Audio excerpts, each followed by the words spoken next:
Masanting nga balita, kabalen, pwede ka magpadala manibatan UAE papuntang Pinas via air cargo. Eh mo na kailangan manipon 30 kilos para apaship mo. Datang la Pilipinas, kilab ningat lumaldo. Anjang metong niya mong kilo, pwede mo na yung padala. Buri mebang padalan metong piraso chocolate ing anak mo? O kaya ba yung laptop na agamit na kaya pa mag-aral? Pwede mo rin ba yung malan?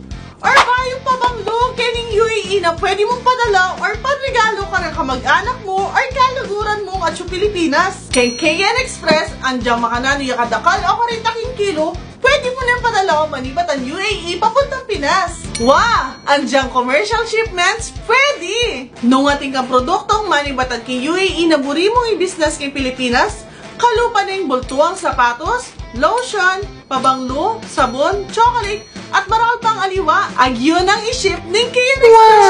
Kaya biya mo kami, kaya pang negosyo at pang personal na kailangan na rin kaluguran mo kimbye. Ship your items via air cargo from UAE to Pinas. Mamaya kaming best rates, depende kindakal ng kilo na ipadala mo. Mag-inquire na ka!